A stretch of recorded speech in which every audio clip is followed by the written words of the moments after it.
Welcome back to another live stream. Hi, everyone.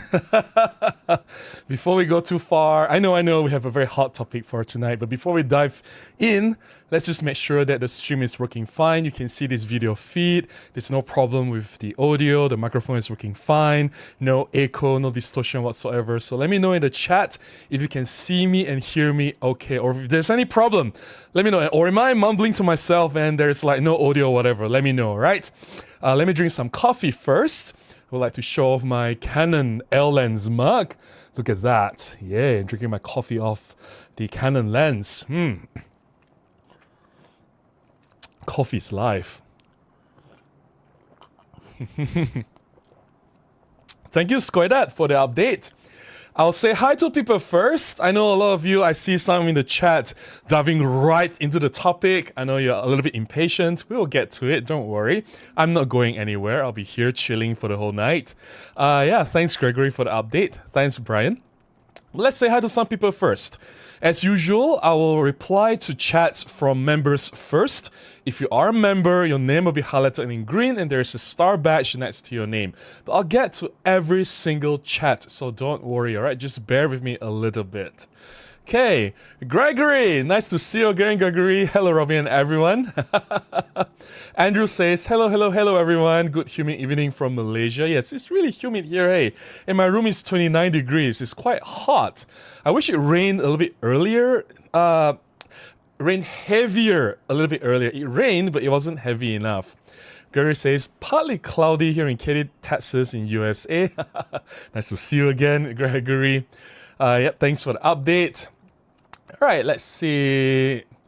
Vato says, hey everyone. Hey Vato, how are you? Vato is diving straight into the topic. When I first saw the leaks for the OM-3, I thought this is cool, but nobody asked for this. We've all been wanting a Pen F Mark II. If OM's next camera isn't that, then I don't know what to say. I think Pen F Mark II is more like a wish or a want, rather than a desperate need. I think what would really push OM system to the profitable side of things will be a killer flagship. I understand that OM1, OM Mark II is debatable whether it's a great camera or not. Personally, I think it's not there yet. We're still stuck at 20 megapixels pixel count. I think in the year 2025, that's not enough. We need maybe 28, 30 megapixels or more. We're talking about flagship. I'm not talking about like OM3, OM5, or OM10. I'm talking about OM1. And not only that, we need some progress in terms of image quality, like dynamic range, high ISO, and especially autofocus. For me, I personally find that OM1, I wouldn't say about OM1 Mark II because I didn't test that. But then again, they said that OM3 and OM1 Mark II is very similar. Then OM3's autofocus is also not that great compared to, say, what Sony, Canon, and Nikon have been accomplishing over the recent years. So a lot of things for OM system to catch up on, performance, image quality, and a lot of things. Like really, they're a little bit behind. So if you can do that, I think, yeah, that will really put them high up in the map for everyone to, you know, buy the camera, right? So it's not just the OM3. I think OM3 is more like a wish, but it will not be the one camera that will turn the table around for Micro Four Thirds or for OM Digital Solutions. Who is Rafin says the EP7 hanging in strong at number 18. Yeah, I know, right? EP7 has been selling quite well, at least in Japan. OM3 is an expensive. They chip out on the viewfinder and shutter life at $1,500. I would have bought one, but not at $2,000. But here's the thing about EP7, right? They can sell so well in Japan, but it means nothing because it's not available at other parts in the world. Like here in Malaysia, it's not selling here. Like even if I want to buy one, I can't, right? And I'm sure that's true for a lot of other parts of the world as well. So as good as the numbers are in Japan, it's worthless. Dominic says, in Poland, OM3 price is almost the same as OM Mark II, so it doesn't make sense for me to buy it. Yeah, that's because OM3's specifications is too close to the OM Mark II. I know there's some things that the OM Mark II is still doing better, like better electronic viewfinder, 5-axis image stabilization, there's like dual cut slots and things like that. But still, it's like, overall same processor, same stack sensor, same buffer, same capabilities, feature sets, handheld high res shot, burst rate 120 frames per second, things like that. It's very, very, very similar, right, compared to the OM-3, OM-3. So yeah, that's why I said like maybe we don't need that flagship level kind of specifications. I don't mind them lowering down the price, maybe 40% lower than OM-2, but like cut back on a lot of features, but just make like the camera really solid. Of all the basics, right, autofocus, image quality, I think that will be amazing, right? And maybe not chip out on the viewfinder. I think of all the things that they could have compromised, I think viewfinder is probably not the one. But anyways, that's just my thought. Radha says, good evening, Robin. Nice to see you one more time, which is from India. Nice to see you here, Radha. Thanks for joining, and I'll be here for many, many more times. Every week, without fail, right? Yeah. Then the guitar man says, I think OM system needs to introduce more affordable, high-value options, meaning good features, but also affordable. For the current higher price range, they have too much competition. Yeah, I know, right? It's like make something more accessible for everyone, something that, you know, people don't have to save up. Like actually, for OM-3 or OM-1, OM-2 here in Malaysia, people may need to save up for 1 year or more on an average salary scale, right? We can't just, hey, here's the credit card, I buy the camera. There'll be consequences. And that camera, let's say the price is what? Say 10,000 ringgit. That could be someone's half-year salary for that one camera. Half-year salary. And you know, like you can't just dump half-year salary on that camera, right? You need maybe 1 year or more to save up for that camera. So I know some countries are doing better. High-income countries, you don't have to think. $2,000, $3,000 is nothing for you guys. You earn maybe 5 times more than that in a month's salary. So you just spend like $2,000, $3,000, right? But that's not the case for Malaysia, right? So yeah, unfortunately, I'm just speaking the truth. Skoda says, good morning from Orlando, Florida. I'm carrying the G100 with the Sigma 56, a small camera body, comically big lens. I'm sure you're enjoying that combination, hey? Alfie says, had mine 3 weeks, it was worth the money for me. I knew its strengths and weaknesses before buying, and I'm now going to sell my XT3 to fund a Macro Four Thirds lens. Of course, compared to XT3, it's going to be a big jump. It's a newer camera, better technology. It has image stabilization. You know, the camera is just way, way, way better than the XT3, of course. It's not really a fair comparison, right? Jeff says, hey, Robin and everyone. Hey, Jeff, how are you? Very nice to see you here. How are you? The great Vanzini says, oh man, I'm actually awake early enough. Ah, did I wake you up? Good morning to you, I guess. Thanks for the update, Squidart. Appreciate that. Thanks for the update, Brian. Thanks, Yumi, for the update. Nice to see you again. Anya says, hello from London. Hey Anya, how are you? Nice to see you. Lassie says there's a discount on UK's Amazon now for OM-3. Only £1,437. I guess that's a good price if you are in UK. Photox says, hello everybody. I have used Macro Four Thirds and even full frame since its existence, but I never liked the 4/3 ratio. 3:2:1:1:69 are my favorites. I like the smaller Fuji models, S10, S20. Well, that's funny though. I've been shooting Macro Four Thirds well, for clients for more than 10 years. I've done weddings, I've done portraits, events for governments, private companies, private hospitals. I've delivered everything in 4:3 aspect ratio. Nobody said they don't like it. They have shared it on social media, put it on the official websites, product page. Yeah, everyone. Nobody complained about the aspect ratio. I think it's all in your mind. And to me, 4:3 works better in a lot of ways. Like I prefer the height, right, rather than the width. More height may work in some situations better. It's all relative. And honestly, it's all individual preferences. I understand why you don't like it. But to me, it works. I love it. Right, and I will always shoot the camera in its native aspect ratio.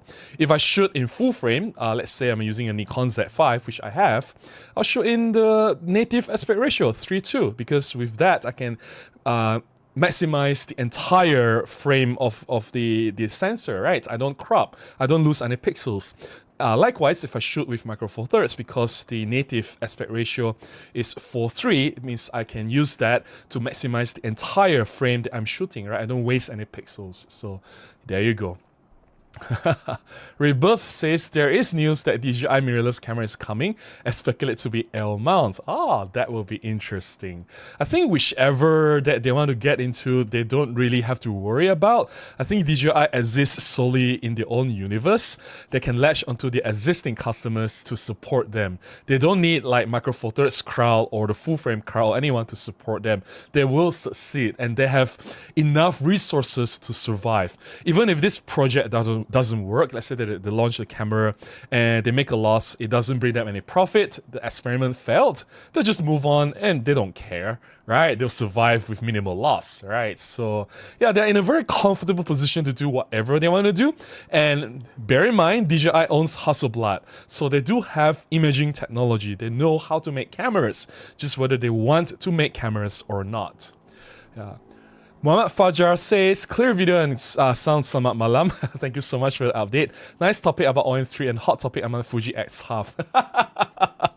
Yes, Fuji just launched the camera, which is very interesting. Hi Jerry, how are you? Nice to see you here. I'm watching from Finland playing ice hockey.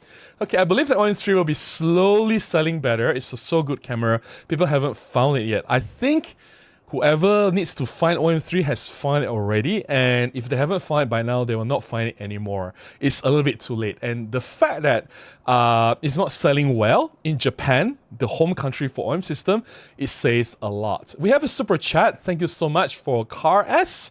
From Car S, thank you so much for the contribution. Car says, I use MF, medium format, at 4:3 ratio and no customer complaint either. I know, right? It's actually quite a versatile aspect ratio, especially if you shoot portraits. I love 4:3 for shooting portraits. I always find 3:2 ratio a little bit too long. For portraits, it's like too many negative space. Even if you rotate it and make it like vertical, it's also weird. And I think 4:3 works really well if you shoot a lot of people shots. Yeah. Unless you shoot landscape or cinematic shots, that's a different story. But like I deal with a lot of people shots. Somehow 4:3 just works better if you want to fit one person or multiple people in a group. It's just a better ratio to work with. That's just my thought. Yeah. Thanks for the super chat, Karas. Appreciate that. Okay. Let's move on. Let's see. Lens Crafted Life says, I just purchased the OM-3 for my wife. Oh, lucky wife. Can I be a wife? For her birthday. Wow, happy birthday. It is her dream camera. Still, I ordered it from Japan and got it $200 cheaper than here in US. About $17.99 after import fees. Yeah, somehow I've heard this as well. OM-3's price is a lot lower in Japan compared to other countries. I guess there's like import tax included, and I don't even know how this new tariff is going to affect everything, right? It's still like in the latest hot discussion everywhere, like how the tariff is going to affect all the import prices in the future for photography equipment. Proxy says, it will be interesting to know if they at least turn a profit.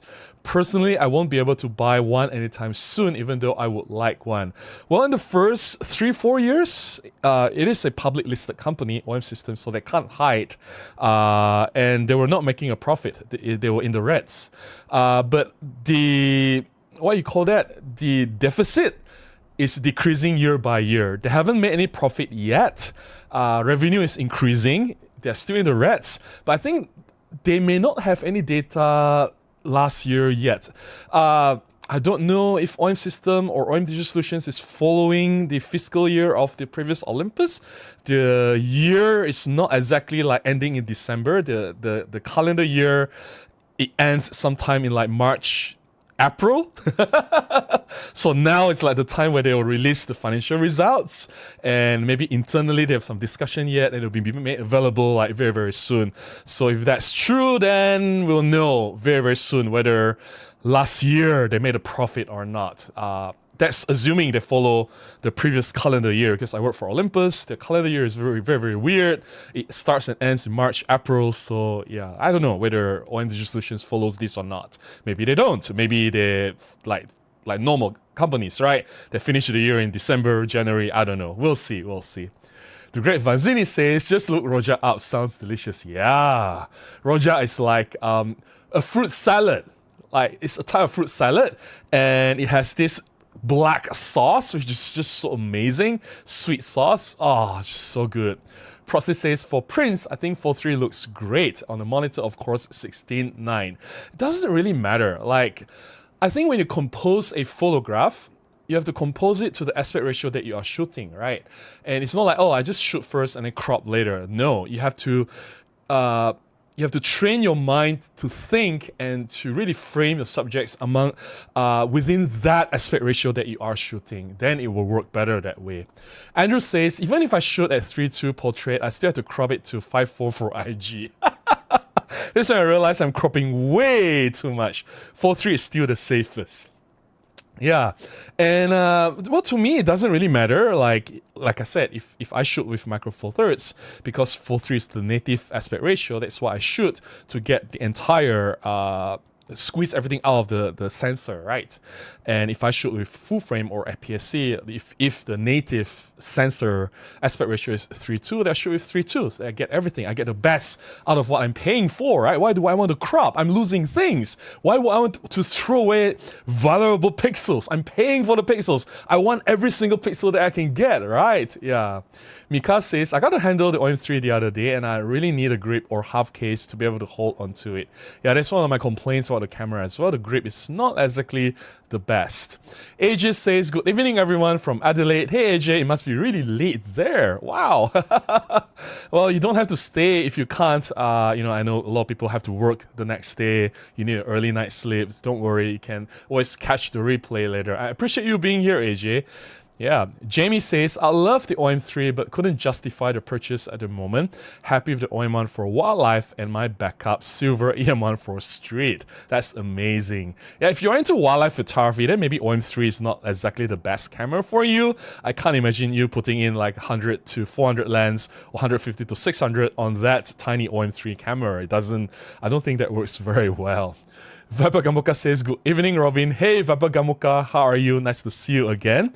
The Great Vanzini says, I've been using Nikon APS-C, which is only 20 megapixels, seem pretty good. All right, if it's good enough for you, then it's good enough for you. I'm not here to tell you otherwise, right? I think everyone has different needs. I'm just saying that it's important as a camera company to show progress. If you look at what everyone is doing, like, you know, Sony currently has 60 something megapixels, Nikon has 40 something, Canon has 40, 50 megapixels, you know, and Fuji also has like 40 megapixels, if I'm not wrong.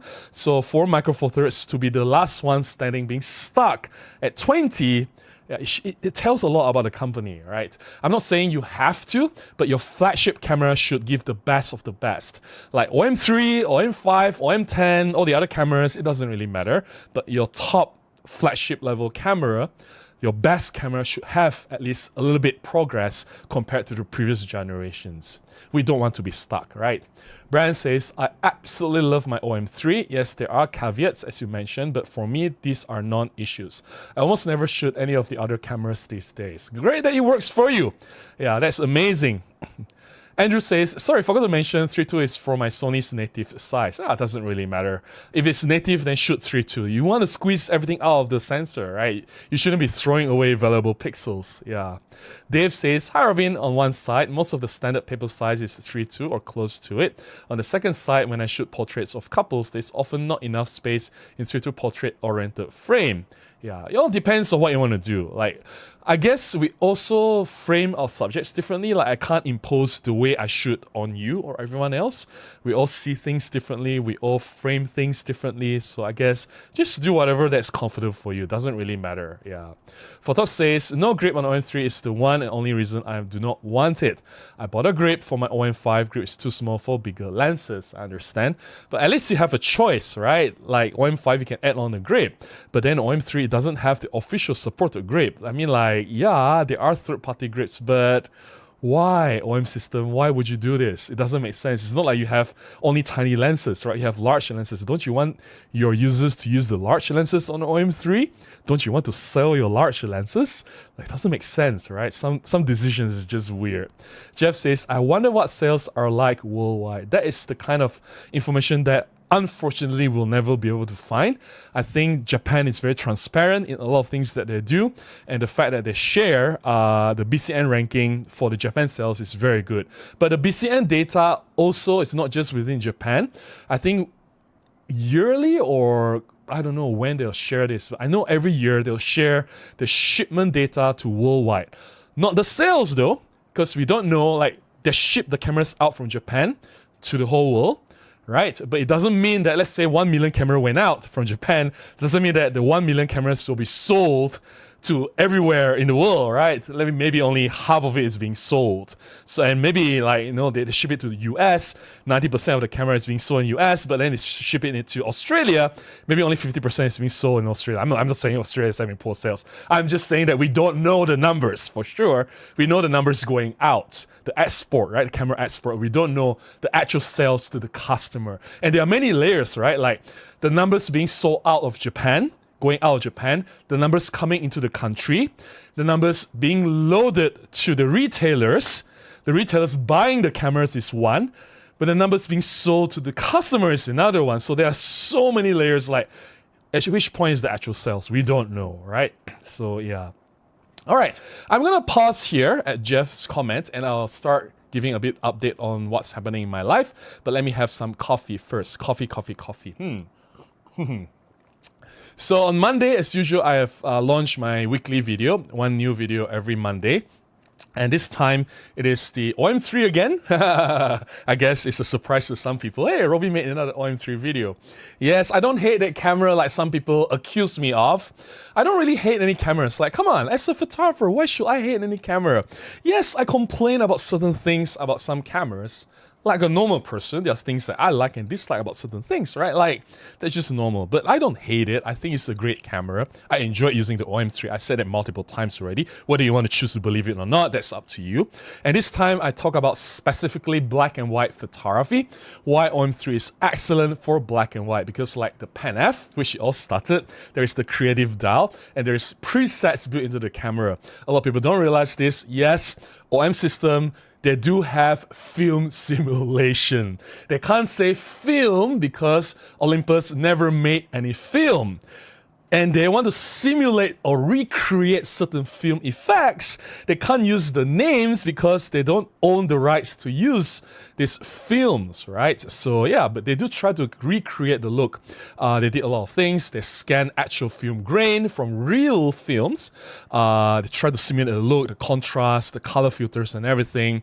It's already baked into the camera, the Mono 1, Mono 2, Mono 3, Mono 4. But you can further customize it your own. And they have a lot of presets you can play with. They have a lot of adjustments, highlight and shadow, contrast, the color filters. Color filter is not just very basic. Some Fuji people say, oh, but Fuji film simulation is the best. But then again, you don't have these color filters. Yes, there's some basic red, green, and not red, yellow and green, right? If I remember correctly. I could be wrong. But then again, in the OM-3 or Pen F, you have like magenta, you have blue, you have yellow, green, you have orange, you have all kinds of different colors for you to play with. All these options will help you to further fine-tune, further customize the look of your black and white photographs. Something that you can't just slap a filter on without further adjustments, right? Which I think is a combination of all these customizable options that made it really, really amazing. And if you spend some time to play with all these settings, I think your black and white images from this OM-3 will really, really shine. That's what I demonstrated in the Monday's video. If you haven't watched it, please do so. I don't have the OM-3 anymore. I've returned it to YL Camera. I borrowed it from YL Camera. YL Camera is the official distributor for OM system in Malaysia. I have great relationship with the people at YL Camera. They are amazing, amazing, amazing people. All right, having said that, what have I been doing this week? I have one shoot, which I can't talk about. It's a hush-hush government job. And then I had a meeting today earlier. I rushed to a meeting to plan for a project I'm doing next year. If everything goes well, I'm going to announce the project in 1 to 2 months. So I'm very excited about this project. I can't wait to tell you guys. So I can't say anything yet, but it's a very big project. And yeah, so I went to have a meeting with someone here in Malaysia, and hopefully everything goes well and you guys will know what's going on. I'm teasing you guys now. And let's look at some, of course, today, which is a surprise to me. I think some of you have seen this. The Fuji X Half was launched. It's a new camera which is taking inspiration from half-frame film cameras. I think it's a digital camera that pretends to be a film camera or whatever it is, right?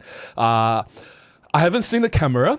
Whatever that I know about this camera, I've seen it online from the official announcements at Petapixel, video by Chris Nichols and Jordan Drake at Petapixel as well. I also seen the article written at the DP Review website. I've seen some official posters or official posts on the Fuji Malaysia website, some pre-order information and there and here. So I haven't had any other information other than that. So whatever you know, I know as well. So this is a Fuji X Half. But they have this consumer touch and try event this coming weekend where I think this camera is available at certain cafes in Kuala Lumpur for us to just walk in and try. Me and a few friends, we intend to visit these cafes this weekend. I do intend to get my hands on this camera and just quickly play with it. So give me some time. I want to play with the camera first before I offer any opinion or say anything about the camera. So if there's anything I want to say about this Fuji X Half, I will say in next week's live stream. So it's best that we delay this to next week's live stream to talk about this Fuji X Half. Is it a good camera? Is it overrated? Is it overhyped? Is it more miss or hit for Fuji? Is it going to be successful? Is Fuji doing something amazing, something incredible, or is this just all hype? Like it's a camera that is made to be overpriced toy for hipsters. I don't know. Let me try the camera first. I don't want to make any rash judgment or conclusions. I don't want to jump the gun. Let me try the camera and I'll share my opinion with you guys next week. All right. Yeah, so that's what I'm going to do this weekend. Try to spend some time to play with the camera, take some photographs, and hopefully I can share these photographs with you guys next week. All right. An event happening locally here will be YL Camera Fair. So YL Camera is one of the largest camera retailers in Malaysia, and they are currently the official distributor for OM Digital Solutions and Olympus as well. They carry in the OM system products. I have good relationship with the people here. So this is a little bit of advance notice. From 11th to 15th of June, did I say that correctly? 15? Yeah, 11 to 15 of June, which is about 1 month from now, there will be a YL Camera Fair happening at IOI City Mall in Putrajaya, which is quite far away from Kuala Lumpur. It's like an hour drive away from Kuala Lumpur, 45 minutes depending on traffic jam. And this will be the first time in this shopping mall, so I think it's going to be quite grand. It's going to be a little bit different compared to the previous location they've done previously. I'm looking forward to this event. There'll be some talks, photography workshops, some shoots happening, maybe some photo walks as well. There'll be some photo sharing sessions, a lot of activities happening, maybe some promotions as well. You can get some really nice discounts for cameras, lenses, and accessories. So yeah, I will definitely be there. I don't know which day yet. It's a little bit too far ahead in the future for me to plan. But if you are in Malaysia, if you want to check out some great camera deals, if you want to go to some photography events, I think this YL Camera Fair, they'll put out all the timetable of all these events that's happening from different manufacturers. I think Fuji has started to put up the timetable of which photographer that's going to do some photo sharing, some workshops, some live shooting demonstration. Fuji is always very fast to do this. I think all other manufacturers will follow. I'm sure OM System is going to talk about wildlife photography, macro photography, bird photography. There'll be other like Sony, Canon, Nikon is going to come in and do their things as well. So to me, it's not about camera brands. I don't care about camera brands. To me, events like this, it allows you to do a lot of things. First, to learn. If you keep an open mind, you go there, you don't really care about which camera brand, you will learn something if you go in with an open heart and open mind. Just absorb. There'll be something that the photographer will share during their photography sessions that you will learn and improve your photography as well, right? That's one thing. And second thing is to network, right? To find other like-minded photographer, or you want to find friends to go out to shoot with. This is a place where you can find other people with similar interests cameras, maybe they'll have the same vibe with you. Then you can go out together, have some photography outings. That's where you find like your own people, your own tribe, right? That's where you hang out with the like-minded people, and like sometimes you just need people to rant, right? Like me, I have a lot of things to complain about in my life. I need people, so so I'll be there. So if you see me there, do say hi. This is YL Camera Fair. It's happening about a month from now. Okay, I think that's it about my camera announcements, right? There's nothing else I have left. The next one will be my photo sharing, which I'll do later on. Do I have anything else to announce? I think no more. Okay, before I talk about today's topic, let me just remind everyone that I have enabled membership on this channel. With just the price of a cup of coffee, you can support me. You can get some really cool perks in return. You have early access to my videos. You can see my videos 24 hours before everyone else. You also have access to members only live streams that's happening once a month. This month's members only live stream will be happening next week. So if you join now, you're just in time for this month's members only live stream. Also, if you are a member, I'll prioritize my responses to your comments, whether it's in my new videos or old videos, as well as chats in live streams like here. I'll reply to you first before everyone else. I've taken down some older videos that were not performing well because I don't want to dilute the algorithm. I want YouTube to continue to push my videos to a wider audience. So these videos that I've taken down, they include tips and tricks on composition, black and white photography, how to get sharp images doing macro, a lot of POV street photography. If you want access to these videos, you can join as a member. There are other ways to support me besides joining as a member. You can buy me a cup of coffee using this link, or you can contribute directly to my PayPal, or you can buy from my affiliate links from Amazon and B&H. All links in the description below on how you can do that. Any support can go a long way. I really appreciate them. They can fund me. They will inspire me to go out, shoot more, and share as much as I can with you guys. All right. Next week, just heads up. Next week, there'll be a little bit of shift of timing. Usually my videos will be on Monday, but next week it will probably be on Wednesday. I have to keep this. I have to monitor this. The reason is because the product launch, official launch date, yes, it'll be sort of like a review of a new product that's not launched yet. The product launch has to be shifted from Monday to Wednesday. So no videos on Monday, so don't panic. I'm still here. I'm telling you in advance, don't panic, right? I'm not going anywhere. So the video will be on Monday. Members will see the video on Tuesday, hopefully.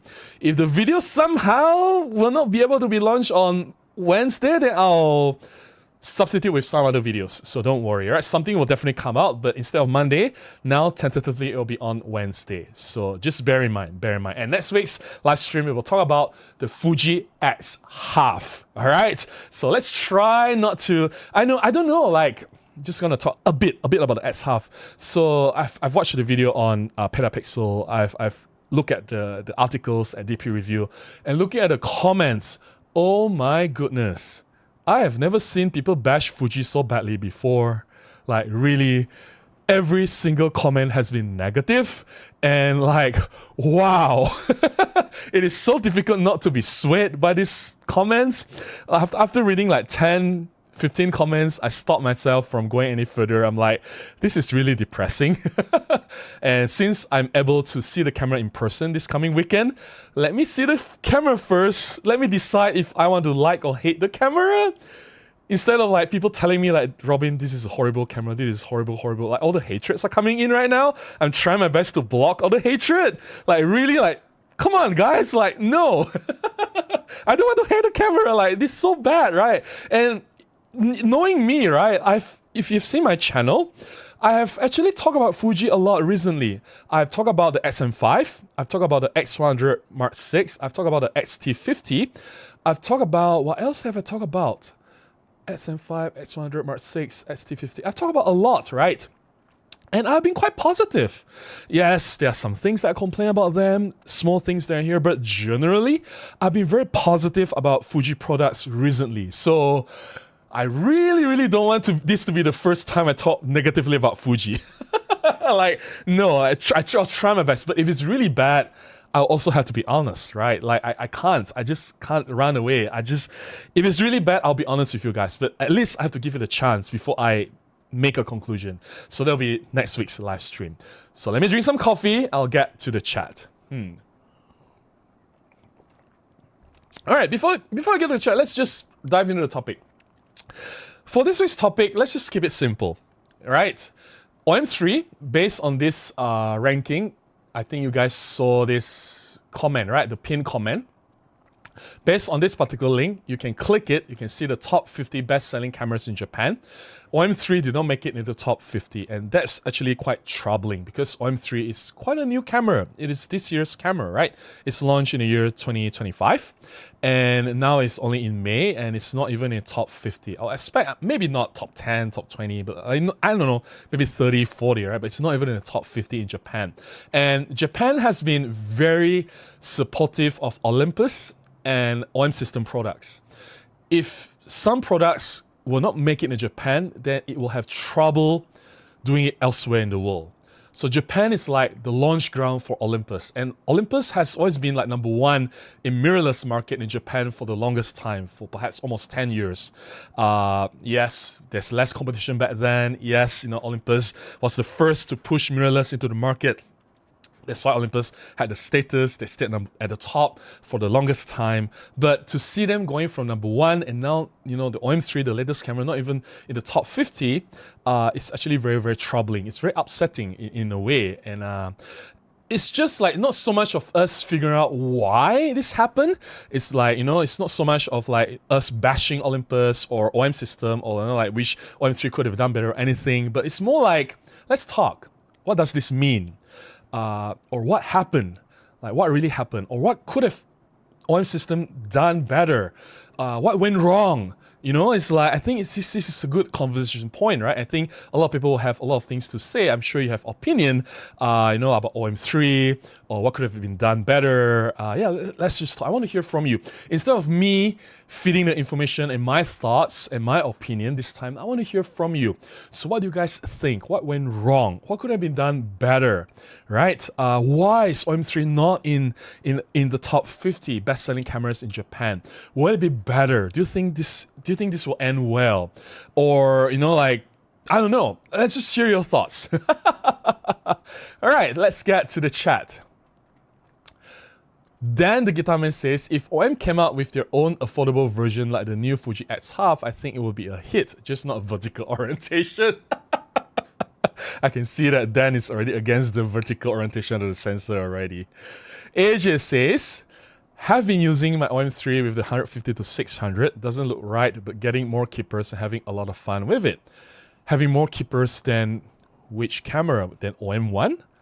I would think the OM-1 will work better than with the 150 to 600 because OM-1's, first of all, the OM-1's image stabilization is better than OM-3.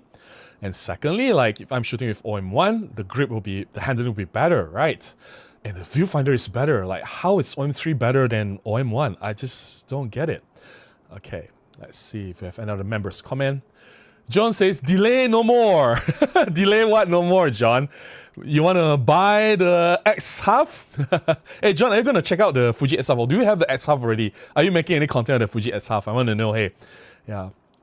Andrew says, I hope I could at least go for one day at the fair, traveling outstation that week. Ah, okay. Yeah, it'll be fun though. Like, just go there, like check out what everyone is doing, right? And maybe find some like-minded people. If you see me, please say hi, Andrew. Would like to see you.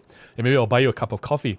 Andrew says, go to the photo fair with an open mind, open heart, and open wallet. Ah! No, I did not say the last part. That's you, Andrew. If you want to open your wallet, go for it. I think the local industry needs your help, right? My wallet will stay shut. I am very poor at the moment. I've just been to Perth, Australia. There's like thousands of ringgit gone. I'm going to China in July for Mum's birthday. So both me and Mum, both expenses are on me. And it's like, I gotta save money here. My money is just going out and out and out and out. So no. Yes, I hope to see you there, Andrew. And yeah, I'm keeping my wallet shut, but I will buy you a cup of coffee if I see you. Mike says, hi Robin, X Half is interesting and confusing. Looking forward to your video. I'm not making a video. Don't get me wrong, Mike. I will check out the X Half. I will not make a video about it. I will talk about it in next week's live stream. This will be a topic that we'll have a conversation together. Right? But the reason I'm not making a video about it is mainly because, number one, hey, I don't think I'll have enough time with the camera.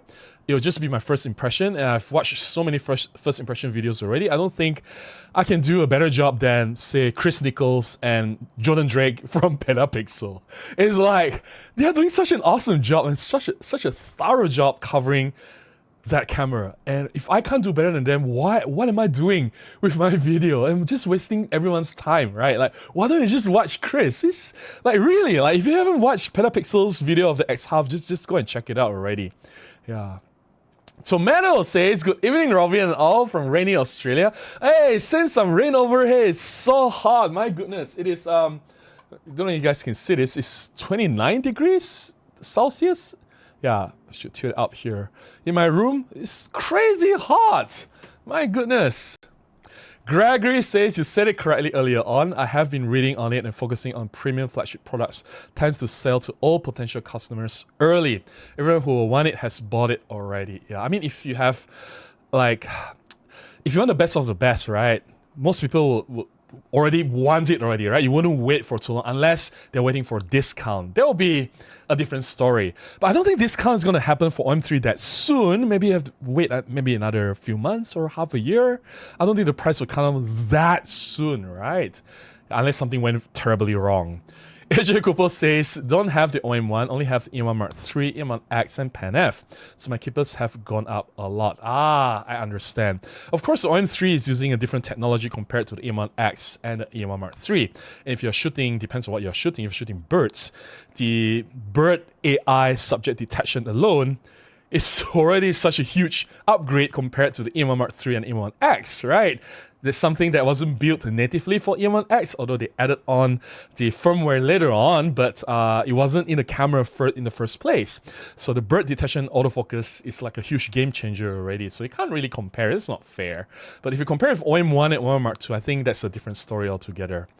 Lance Crafted Life says, from my understanding, the reason they are stuck at 20 megapixels is because of the computational features. Nah, those are just excuses. They are just saying, we don't want to spend more money or pushing our technology. We're just doing this because, hey, our computational features are more important. And you know what? Everyone also has computational features already. Live composite, everyone else has it. What? Pixel shift, everyone else has it. Some people say, oh, but they're still stuck at JPEG only, blah, blah, blah. We need to do it in the computer. How long do you think it will take? You know, how much longer? It's not going to be long until someone else figure it out, right? Someone will say, oh, you know, like pro capture mode. Well, pre-burst, Canon has it, Nikon has it, Fuji has it, Sony has it, everyone has it now, right? And it's like, what other features? Yeah, live ND. How long do you think before someone else figure it out? It's like all these computational features, they are just excuses. I'm not saying that they're not important. They are useful in some situations, but they are not unique to OM Digital Solutions at this moment. So those excuses are invalid. Yeah, Lance Crafted Life says the Fuji X Half left the door open for a new pan under $1,000 in my opinion. The Fuji X Half is only 18 megapixels and it's 1-inch sensor. Yeah, I know, right? And the door is always open. Nobody shut the door. Like, they could have dropped a camera that is priced at $1,000. Could have been OM10, could have been EPL 11 or EPL 10 Mark II, whatever, right? The door is always there. They just don't want to do it for whatever weird reasons. And everyone is eating this chunk of pie off Micro Four Thirds, right? Panasonic and OM System could have dominated this casual, everyday camera category, street photography camera category. They just don't care. And it makes no sense. Like, why don't you want profit? This is easy money, right? It's like guaranteed. And yet they don't care, which is very strange. I don't know. Mohamed Fajar says, what's your opinion? Why APS-C on top BCN? Because those cameras are new, right? Those are new cameras. If you look at the top cameras, like Canon R10, that's a new camera. When was R10 launched? Like 2 years ago, right? R10 launch. Yeah, that's like launched 3 years ago. Those are relatively new camera. R50 as well. Canon R50 launch date. Not only this 2023, so it's a little bit newer. That's 2 years ago. So these are new cameras and they are very affordable. The price is affordability and how new the cameras are with all the new technology like better autofocus, better, I don't know, video codec or whatever, right? Yeah. Newer camera will always have higher value, right? And yeah, better priced. Of course they'll sell, they'll fly, right? Prosty says, since your last video, I've been playing more with the art modes of the EPL5. There is definitely some fun effects. Yeah, especially the grainy film, right? And vintage art filter. I love the vintage. I don't know if EPL5 has the vintage art filter. I think the vintage art filter comes in a little bit later, like EPL7 or EM10 Mark II-ish. Maybe you don't have the vintage art filter in the EPL5, but the vintage art filter is really, really, really fun. Chuck says, oh, it's great to see you, Robin. Hey, Chuck, how are you? Nice to see you here. Mike says, one thing OM-3 might have done is bring down prices for used Pan F. Nah, I think used Pan F is still as expensive as ever because OM-3 is obviously not a Pan F replacement, which creates another problem. I think the Pan F prices just continues to go up. It's just crazy. Hey, Rippy, how are you? I'm seeing Rippy this weekend, I hope. Rippy, you haven't confirmed if you're coming this Sunday. Rippy is one of my photo walk buddies. We do a lot of street photography together, and believe it or not, Rippy is also one of the most respected photographers. He's been around for so long in Kuala Lumpur. He's one of the more experienced photographers around here, and I've learned so much from just being around Rippy. Just hanging out with Rippy, going out street shooting, or having tea with him. He has taught me so much over the years, and a lot of the things that I've learned that made me who I am today is all thanks to Raja Indra Putra. So thanks for being who you are, Rippy. Thanks for being so generous and so patient with me. I know I've been around for a lot as well. Like I don't know, a lot of people can't stand me, but Rippy has been such a great friend, and I've learned so much from Rippy. So Rippy says OM10 Mark IV is ranked 35, although it's almost 5 years since its launch. Yes, the EM10 series camera is always a popular camera. That could mean updating the EM10 first would have been a better decision instead of releasing the OM-3. I know, right? We've been talking about this as well on this channel. Like, what the hell is... I don't know. Let's not... The more I talk about this, the more I sound like I'm bashing OM Digital Solutions. But I'm just being practical, right? I'm an engineer. I'm looking at decisions based on logic, right? It's just... Some things just don't make sense. So, yeah. Chuck says, I'm probably not helping. I'm thinking about getting another EM1 Mark III as a second body. Autofocus is not the best, but it does most everything that I need. I argue that EM1 Mark III's autofocus is better than OM1. My opinion. You can disagree with me. Morris says, funny how we used to shoot with no grips on camera like the OMG. Even with big lenses and nobody complained. The OM-3's retro style reminds us we managed just fine without modern ergonomics. I would like to disagree with that. Like, a lot of people say, oh, back then, we can't shoot at ISO 800 without grain. And nowadays, it's ISO 1600, 3200 is so clean. We are so spoiled. How do we manage back then? Back then we don't have autofocus. Everything is manual focus. Look at all these amazing photographers like Henri Cartier-Bresson. They never had 100 megapixels to work with. He never had autofocus. How did he manage? I tell you what.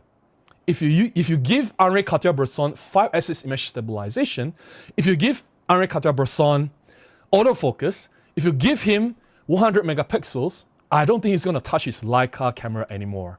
He's going to stay with the modern technology and make use of whatever best technology that he has to get the best out of his art, his craft, because whatever technology that can push you to be a better photographer, it will be very, very unwise not to use it.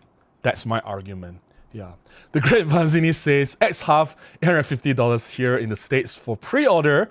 I think it's about the same price everywhere in the world, right? Yeah. That's before the tariff takes effect, right? Yeah, better get it before things go out of control, right? Mohammad Fajar says, Canon R10 and the top BCN, the R50, maybe RF lenses will be popular with third party. I don't think so. I think Canon can exist within their own universe. They don't really care about third party lenses. They have enough volume to drive their own customer base, right? They don't care. Yeah, Prosty says, didn't Pentax recently release a new film camera with a very similar format? Not true. Pentax released a true half-frame film camera. is a true half frame camera. If you load a film, it really shoots half frame. That's where the term half frame comes from, right? If you have a row of 32 films, it'll split the film into half and you get 72 exposures. So Pentax does the real thing, whereas Fuji is trying to copy the film camera, is trying to pretend to be a film camera, but it's not. I don't know. At least that's the way I see it. So between Fuji and Pentax, Pentax is doing the real thing. And if you look at Pentax review, the Pentax 17, it has received nothing but positive, glowing reviews. I haven't seen anyone talk negative or said anything wrong or bad about the Pentax 17. It's actually universally praised. Whereas the Fuji, well, I haven't seen a good thing about the camera. Hey, Captain Awesome, how are you? Yes, this guy calls himself Captain Awesome. Geekception, heyo, how are you? So you pre-ordered yourself the X Half. Did they tell you when you'll get the camera? I'm curious. How much lead time? Like, no, you pre-ordered, right? And until it's delivered, maybe a month or 2 weeks? I don't know, right? Yeah. David says, hi Robin, you're getting me through the last hour of work. Wow, okay. That's fun. I think the OM-3 is a big missed opportunity. I think customers would have appreciated the 5.6 million dot EVF over the stack sensor. I think it doesn't even have to be 5.6 million dot. It could have been like 3.7 million dot. That could have been amazing. Like I'm using my Nikon Z5's 3.7 million dot electron viewfinder. I think it's perfectly fine. It's amazing. It's a huge step up from 2.3 million dot. You have 50% more resolution and it's sharp. The color is amazing. Yeah, like I understand they want to differentiate that OM-3 from OM-1, OM-1 Mark II, because it's not a flagship camera, so some things cannot have the flagship level specification. So I think instead of using the older 2.36 million dot, the 3.7 million dot will be a good compromise, right? Yeah. Bernardo says, do you think we'll get a new GX85? Nah. If Panasonic wants to make a GX85 or anything in that category, they would have made it by now. The fact that they released all these L Alliance cameras, left, right, center, S1E, Mark II, Mark III, whatever, S9, yeah, seems like they have lost interest in micro four thirds, or at least that's my opinion, right? Well, feel free to think that I'm wrong. I'm not always right. Yeah. The Great Vanzini says, wow, Panasonic G100D is number 12. Of course. Yeah, Panasonic is doing well. Jeff says, in March 2025, it was the top-selling camera at Map Camera, a major Japanese retailer. I don't think Map Camera is a Japanese top retailer, though. Yodobashi is camera's top retailer. Like, in terms of scale and like how much camera they can sell, Yodobashi is way bigger than Map Camera. Yeah, upcoming models like Nikon Z50 Mark II and Canon R5 Mark II, but there's just one camera store, right? Japan is a huge market, so BCN, it captures the entire combined sales market of the whole of Japan, right? Not just any particular retailer. So yeah, I think that would be a more representative data to look at. Brian says, I don't think it's correct to assume all who want the OM-3 have purchased it. Many are waiting for the price to drop. Wait until when? 1 year later? That's not going to help the camera profit, right? That's going to be a bit too late. And the fact that it's not selling when it's at its full price means that the camera is bleeding money, right? You're going to wait until it drops 50% in terms of value? That's not going to do the camera any favor, right? That's not going to help the camera in terms of profitability. Yeah, it should sell now to help the camera recover the costs, right? Bruce says, it looks like the top 50 list is dominated by affordable models. Of course. No flagship is on the list. No R5, R6. Are you sure? No R5? R6? There was R6. Let me see. R6. R6 is number 45. R5. R5. Yes, no R5. That's correct. Of course, no OM1. OM1 was never in the top 50 in the first place. But there is A7C Mark II. I see that. All right. There is Nikon ZF. There is S7 Mark IV. There's Canon RP. There's Nikon ZF. Right. There's Nikon Z5 Mark II, the latest one. I think that's going to tell you a lot already, right? Even the Nikon Z5 is in number 50. Nikon Z5. Can you imagine that? right? Yeah. So it tells a very, very big story, right? So yeah, there you go. And to be fair, OM-3 is not a flagship. So why are you talking about flagships anyway? So yeah. Photos says, here in Netherlands, I can buy a new OM-1 Mark II for the same price of OM-3. What does that mean? You tell me, what does that mean? I don't know. Hey Santex, how are you? So how was the event last week? So you're going to talk about that in the next chat. Went to the GMBB exhibition, more importantly the photo walk. I heard from Grace and Azul that you were there. You had some time, you asked some questions as well, and I think they had a great time having you there. Do you enjoy the walk? I hope you did. Any coming photo exhibitions or camera events? I just announced that earlier, so please feel free to play it back later if you have not. Susan says, I do hope OM Systems will survive and make new awesome cameras. That's what we want to hope, right? And the fact that they're not even in the top 50 in Japan, the home ground is a little bit troubling to say, you know, to put things into perspective. I would have thought they would have done a little bit better in Japan compared to the rest of the world. John says, I believe if the OM Systems improved their sensor and put a decent grip on the OM-3, it could have been in the top 50. Yeah. Something they wish they could have done, right? But they did not. So hopefully they learn from this. Hopefully they learn from this and not to repeat the same mistake in the future cameras. Somebody says, how was the Lumix workshop you attended last weekend? Let me drink some coffee. I need coffee for this. It is, I'll just be honest. It is a mixed bag. Did I learn something from the workshop? Was there something useful I can apply to my filmmaking or content creation workflow? Yes, I learned a few useful things. Was it a very good workshop overall? Yes and no. Bear with me.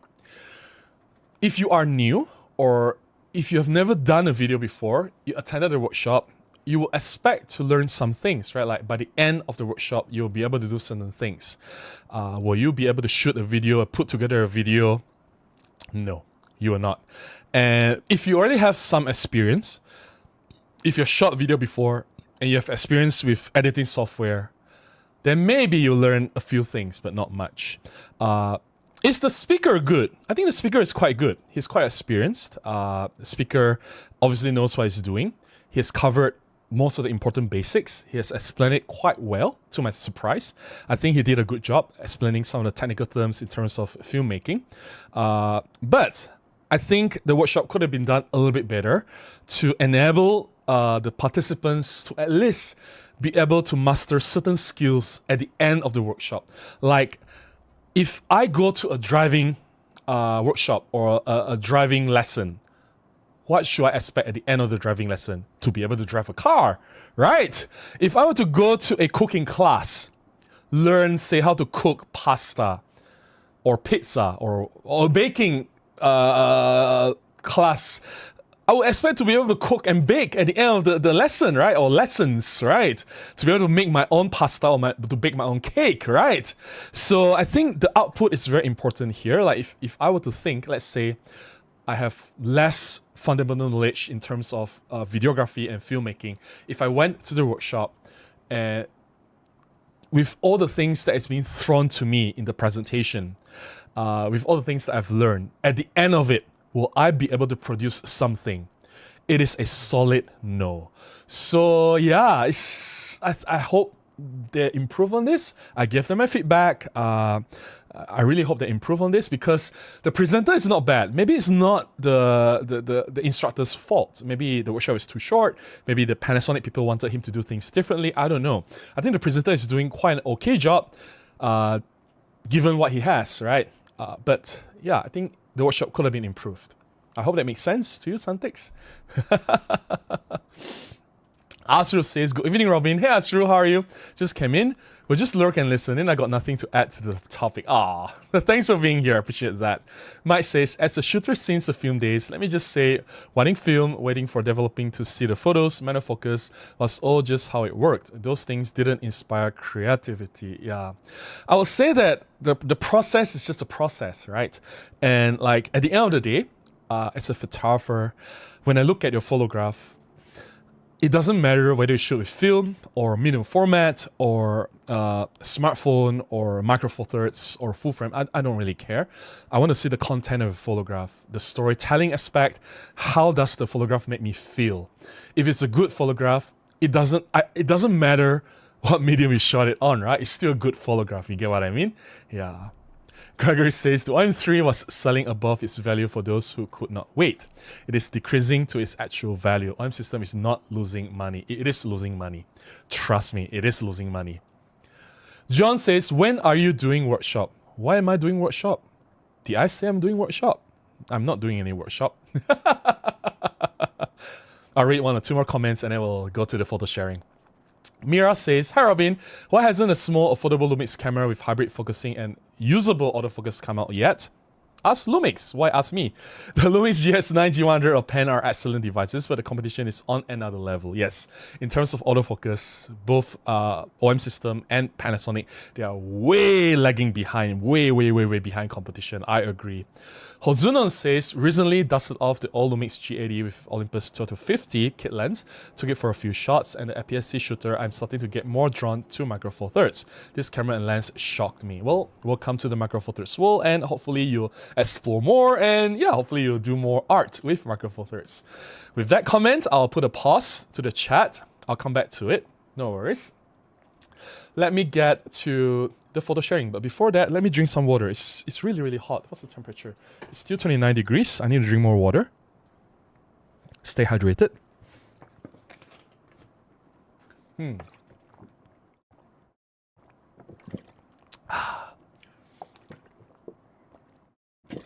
maybe eat some rojak later. And drink some coffee. Coffee is life. Okay, we have 114 people watching, 118 watching concurrently. Let's look at the photograph. So, in conjunction with what I've just shared on Monday, why the OM-3 is such an excellent camera for black and white photography, I'm going to share a set of photographs of my favorite black and white photographs I've taken over the years. Not taken with OM-3 because OM-3 has just been launched and the new photographs of the black and white were shown on Monday. I don't have any more black and white photographs on the OM-3. I wish I have the camera for a longer duration of time, but there are other photographers and content creators and influencers that they have to work with. I'm not the only one, right? So I have to return the camera and I'm digging out my older photographs. So I'm sharing a set of black and white photographs, street photographs with you guys. So, and of course, in these photographs, I'll share some tips and tricks as well on how to take impactful black and white photographs. Very important in black and white photograph, contrast. Contrast is defined by the difference between the bright and the dark area. So typically a high contrast shot will have very deep blacks and very bright whites. Like this particular shot, you can see the man in the middle. He's wearing almost a white shirt. It's in very bright white, whereas it's surrounded by shadows around him, which is completely dipped into almost deep black. So when you have high contrast, it immediately makes your photograph pop. It just jumps at you right away, right? Just one tip, always look for high contrast scenes in your black and white photograph. It will make it pop. This has probably nothing to do with black and white. It can work in color as well. It's just creative framing. There's a man in the middle of this opening at the tarp or the fabric. I was waiting for the man to turn and look at me. I waited for like 5 minutes. And I gave up. Yes, I am not the kind of person who will camp at one spot for 1 hour just for one shot. That is not me. 5 minutes is already too long. I know. I could have gotten a better shot if I waited a little bit longer. Patience is very important in street photography, blah, blah, blah, blah, blah. I'm not that kind of photographer. You can be whatever photographer that you want to be. So yeah, just some creative framing. If you see something, an opening, a gap, a hole, if there's something there, if you frame it there, it'll look quite good as well, regardless it's black and white or not, right? Texture, lines, patterns, repetitive, anything that repeats, right? Like this particular steel bridge. You see all this texture on the ground, the leading line, vertical and horizontal lines, and then there's a man in the middle. That's what makes the shot, right? Repetition, lines, textures, it always helps. Especially for black and white. These are the things that will make it more interesting. And silhouette, all right, silhouette or dark shadows. In this case, it's backlit, so it's Kuala Lumpur in the morning, and not only is it backlit, but it has dramatic textured sky in the clouds. Very, very dramatic cloud formation, right? So it's the clouds that makes the shot work, and then there's the flying bird to add the drama, and everything is backlit, so it's in the silhouette, it's dark in the shadows, so like shadow, flying bird, dramatic sky, clouds, all this adds into the black, what makes this black and white photograph work. So yeah. And sometimes you just have to find something unusual, like ducks in the middle of nowhere. And the ducks would have been quite boring by itself, but the man walking with a stick, and the man stopped and looked at the ducks. That's what made it work. All right. So yeah, there's the curiosity of the man and the ducks. The ducks appearing in the middle of nowhere, and not just one, there's like 3 of them. And like you wonder, why are there ducks here? It just doesn't make any sense. So yeah, these are the things that make this photograph work. Again, it's got to work in color as well. This particular photograph doesn't necessarily have to work in black and white. But the fact that, you know, there's something unusual there, and the car is darker in tone, and the ducks are brighter in tones, makes the duck stand out even more, right? So yeah, the arrangement. So I like this photograph because there's layers. So there's a sleeping man in the background, in the foreground. Sorry, sleeping man in the foreground. The man sitting reading a newspaper on the table in the middle, and then there's another man across the road. Did you see that? There's multiple layers in this photograph. Layers. That's very important in how you compose and frame your shots as well. And of course, it helps with the dramatic lighting in the morning, the directional side lighting to make everything pop even more. Like it creates this almost 3-dimensional effect. There's depth in the photograph, and the depth is amplified by the intentional layers that I put into this photograph. Right. How you guys are trying, you can see what I'm trying to do, right, in my photographs. And there's this man, at this, what you call that, this silhouette. Let me just switch to this. Let me see if I can come to this. Yeah.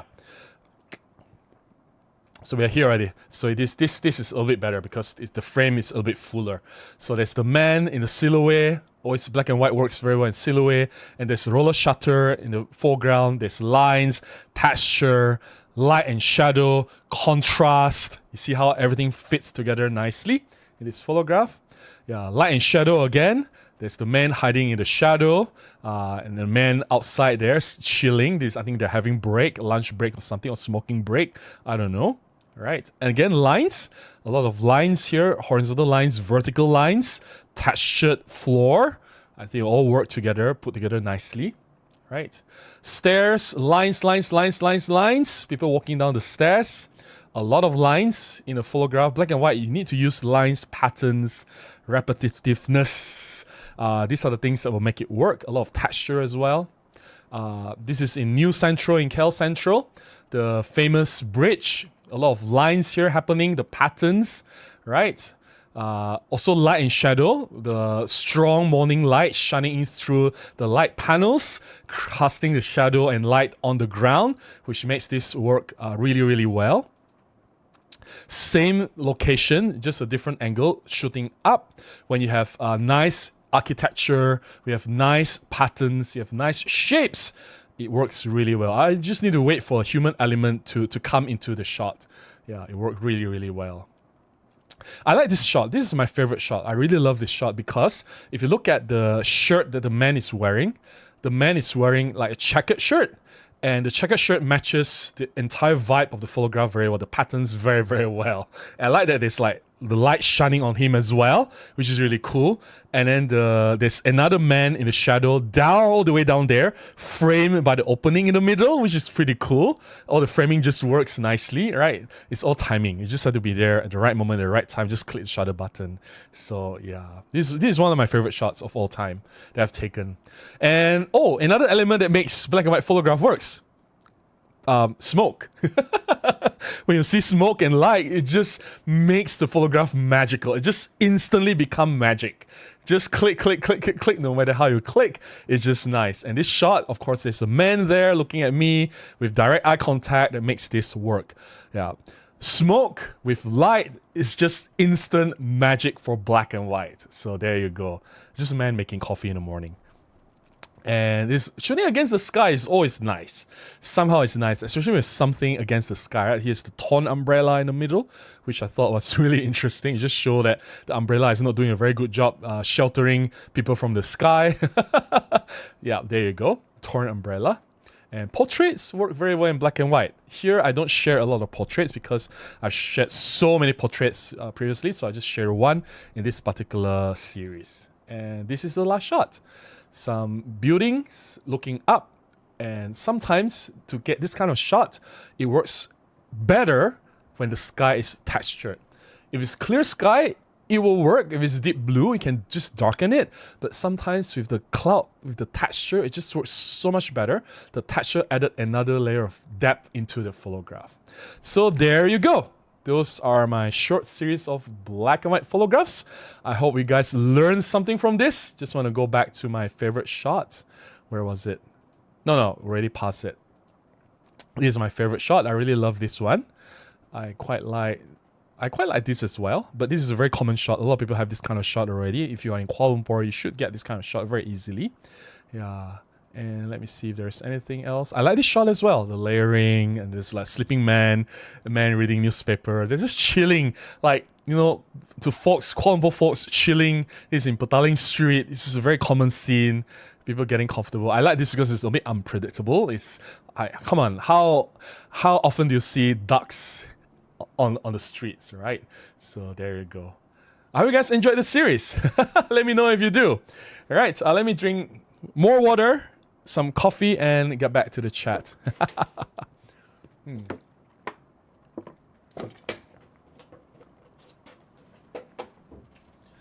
Some coffee, and get to the chat.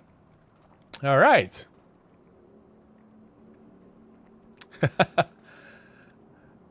John says, Dula. Do what? Why? What shop? Nah. I don't know. Hey, I feel like sometimes when people, I shouldn't be saying this, but I just want to be honest, right? I know most people will do things with the best of intentions, but there are people, and I've done workshops before, especially for Olympus, for photography festivals, for I've done workshops for KLPF, for Obscura Photography Festival before, for even for Olympus at some capacity, right? Some people, they are there generally to learn, but there are people there who just want you to validate that they are amazing, and sometimes they are not. And that's the part where it really drains your energy. Anyway, I'm just saying. Roja at this hour, why not? I think Roja at any hour is amazing. Andrew says, Robin's live stream is all about photography, but in the back of my mind, it's always about food when I see his food signboard. Hey, food is life. Like, come on. How can you deny food? I'm a Malaysian. Like, see, you are a Malaysian. You understand, right? Come on. Don't take my food away from me. Like, seriously. Tomato says the timing of the escalator shot is amazing because the people have contrasting shirt colors as well. I know, right? It's the texture as well. So yeah, love the black and white series. Thank you so much. I know, right? The duck is like, what the hell? Like, why are the ducks there? I asked the same question, and this is the thing about photography. If whatever you see manages to capture your attention, it makes you question things, that's a great photograph. You get what I mean? If there's a question mark there, take that shot. Yeah, that's a good tip there for you for street photographs. Yeah. Right, Prosty says EPL5 doesn't have a vintage art filter, but it has the film grain and other vintage looking like soft focus. The soft focus is, I'm not a big fan of the soft focus. I think that's trying too hard. I don't know what it's trying to do, but yes, the film grain is really good though. Hey Kelvin, how are you? Kelvin says hi from Sebago Lake, Maine. Very nice to see you here again. Thanks for dropping by. Yeah. Captain says no information about the lead time. That is troubling. Like, you want people to buy your product and they already have all this information. Trust me, I worked for a camera company before. They know when the camera is coming. Maybe the camera is already here. They know when they're going to get the camera to you. They just choose not to tell you. And that's wrong. Like, why? Just like if I'm a customer, I want to know where I'm getting my camera, right? I'm excited, right? Tell me 1 week from now, 2 weeks from now, 1 month from now. It's good to have this. At least you mentally can prepare, right? Oh, I'm gonna receive my camera in a month, right? Or in a week, right? So yeah, that's just wrong. Static says if 4/3 or micro 4/3 came from half frame, Olympus used to make half. No, different. 4/3 is a recreation of a new system entirely. While Canon and Nikon took the easy way out from when they convert film to digital, all they did was replace the film back with a digital sensor, and this is force the film lens on the digital sensor. That's why there were a lot of flaws and compromises, a lot of problems in the earlier DSLR days, even like focusing inaccuracies, vignetting, the light doesn't hit the sensor quite right, a lot of issues there and here, softness. So Olympus decided, not just Olympus, 4/3 system, which is Olympus, Panasonic, Kodak, they decided not to do the same thing. They decided to design the digital imaging or digital camera from zero up. So when they designed the image sensor, the 4/3 sensor, they designed a new lens mount and a new lens so that the lens and the mount and the sensor can work 100% together. It'll be 100% optimized, no waste. So the light from the lens hits the sensor 100%. So it's fully optimized. This is true even until today because this is called telecentric design. The design is so optimized, it works so well that Canon and Nikon cannot ignore it. They have to accept that this 4/3 telecentric design is so good that when Canon and Nikon went to full frame mirrorless, Canon went with the R mount, the RF mount, Nikon with the Z mount, they also adopted 4/3 telecentric design. I've talked about this before, you can dig my old videos. Yeah, so it all started with 4/3 many years ago. It's from zero up, it's 100% digital imaging. So yeah, nothing to do with a half frame. Captain says, currently working on my X Half thoughts video as I watch you. Best companion right now. It's also kind of strange, right? Like I know Geekception is a content creator himself, so I'm sure he wants to make a video about the X Half camera. So he's pre-ordered one. And the fact that Fuji doesn't tell him where he's getting the camera is also kind of sad, right? Like, come on, like, ugh. Anyway, I can just complain. I should stop complaining. Suzanne says, I want small bodies to return. Recently just got an EPM1 and this thing is very cool. Yes, I have both the EPM1 and EPM2. They are so cool. I agree. Simon says, hello, but Fuji is creative, but the F up is one thing. What's F up? Instead of normal flash, they use LED flash, but for a big plus for Fuji, trying to be original. Sometimes it works, sometimes it doesn't. Let me see the camera first, and I'll make my comments in next week's live stream. All right. Chuck says, I love to visit map camera in person one day. I visited Yodobashi. Pretty amazing. Tomato says, I love the ducks. If they disappear later, we know why. Picking duck for dinner, right? I remember Rojak served with some tangy powder. Am I remembering incorrect? No, it's not powder. It's the sauce, right? It's not sauce, but more like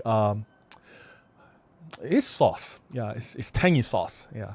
Jeffrey says, I always enjoy your photo shares immensely, and the interspersing them through the live discussion is stimulating. Yeah, I think I don't want my channel to be too gear centric. So not just for my live streams, but even for my normal videos that I do. If I don't have meaningful photographs to share, I'm not making the video. You guys realize that? When I talk about, say, Olympus EM1 or 60mm macro or 100 to 400 lens or Fuji SF10 or Canon 5D or whatever that I'm sharing, whatever topic that I'm talking about, whether it's geocentric or not, there will always be photographs that I'm sharing, because without these photographs, the content is meaningless, because I still want my channel to be photography centric. At the core of it, it's about photographs, right? So yeah. Yes, Jason. Jason Mumble strikes again. The food expert is here. Prawn paste. Yeah. My brain is fried, Jason. It's been a long day. I have had 2 meetings at 2 different locations, and I was rushing back. And when I was setting up this live stream, in my mind, I was like, oh my goodness, why am I doing this to myself? But anyway, thanks, Jason, for that prompt paste. Crushed peanuts. Is crushed peanuts so important, Jason? Hey, Jason, we should be catching up soon. It's been a while. And maybe we should have some rojak for our catch-up session. Something says, I enjoyed the photo walk. Many of us had question and answer with Azu and Grace with their photos. That's amazing. I hope you learned something from them, because personally, I think Azu and Grace are some of the best photographers that I know in Kuala Lumpur. And I myself learned a lot hanging out with Azu and Grace. I'm not kidding. They're some of the best photographers that I know, especially for black and white stuff, right? It was fun. And at the end of the day, that's the most important thing, right? To have fun. Yeah. Frosty says, I just noticed the coffee mug. I want one as well. Yep, the Canon L lens. Yeah, there you go. It's quite cheap though. I bought it from, I can't remember now, it's from Shopee or Lazada, but it's like an Amazon in Malaysia. We don't have Amazon yet, so it's similar to Amazon here. But this is from China. I bought it for like 30 ringgit. That's like $8 US or less for this. So yeah. That's the last of it. No more coffee. I finished my coffee already. Sally says, help Grace took some event photos when the Datuk related to Merdeka 118 project came to visit. Hope those photos were good or valuable for their documentation. Did she share the photos already? Let me check on the Facebook page. Maybe she did. Are you on her Facebook list, Santix? Let me see if I can see Santix's photos. Grace, Anna. No, I did not see it. Or maybe it did. Let me see. Give me a moment to check, to verify.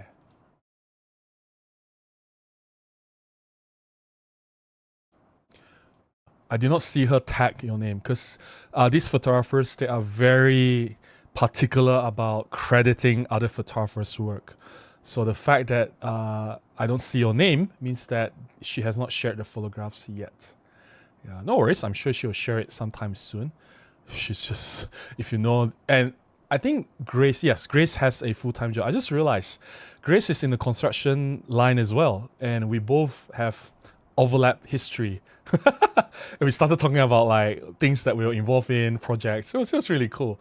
We have a shared past together. So yeah. Something says, I don't know, OM-3 seems overpriced for its specs. I did say it's overpriced, so it is what it is. Like, I think for some people, they can afford it. Why not, right? But yeah, to me, I think it is overpriced. John says, want to do lunch tomorrow at Pavilion. Tomorrow. Tomorrow, Pavilion, lunch. John, can it be at 1 o'clock or not? I have something in the morning. So if it's like 12, it's a bit too rush. If it's 1, if you can wait until 1 o'clock, then I'll meet you there at 1 o'clock. Pavilion? We'll chat offline, yeah? We are making lunch appointments over live stream. Oh my goodness. And the next thing you know, right, John, more people will show up to our lunch, you see. Andrew says, had you mistakenly taken your lens mark out on a photo walk? I know I did. No, no. That never. I can't use a Canon lens on my Olympus cameras. So, you know, this is a Canon lens. How can I fit a Canon lens on my Micro Four Thirds camera? It just doesn't happen, right? See, John, more people are coming. Captain, we'll talk offline. Before more people show up to our, then you'll see like it become like a 40 people lunch kind of thing, right? Santik says, if they made a Pen F Mark II with OM-3 specs and price, things may be different. I think Pen F Mark II will be another problem by itself, because Pen F obviously didn't do very well. Well, I know it gained a cult following, but I don't know. There's so many, at this moment, there's so many what ifs, right? I think what Rippy said earlier is not a bad suggestion.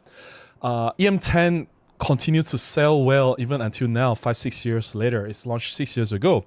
If they have launched an EM10 replacement with face detection autofocus, with updated autofocus performance, with built-in mic jack for video recording, with updated like 4K specs and everything, right? I think the camera will sell very, very well.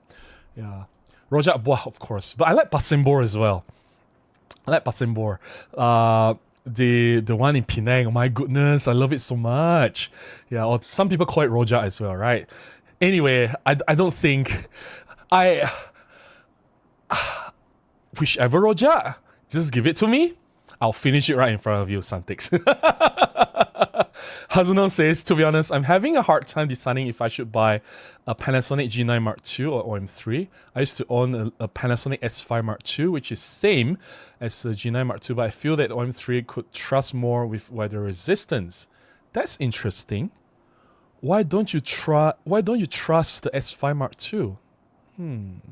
Is there any reason you don't trust the Panasonic's weather sealing? So the difference between the G9 Mark II and OM-3 is very, very obvious. Is dual cut slot important to you? Because OM-3 doesn't have it. I know the answer for myself. Dual cut slot is very important, right? So I will need it for my jobs. Are you going to use the camera for jobs? If it's for shooting for a client, then the G9 Mark II is a more suitable camera in that environment versus the OM-3. How important is the electronic viewfinder to you? Because G9 Mark II's viewfinder is way, way, way, way better than the OM-3's electronic viewfinder, right? And handling. Obviously, if you have larger lenses, depending on what kind of lenses that you have, if you have like 40 to 150 f2.8 Pro, or if you have a 300 f4 Pro, then the G9 Mark II is going to be a better camera for you. So it all depends on, like, there's a lot of questions you have to ask yourself, right?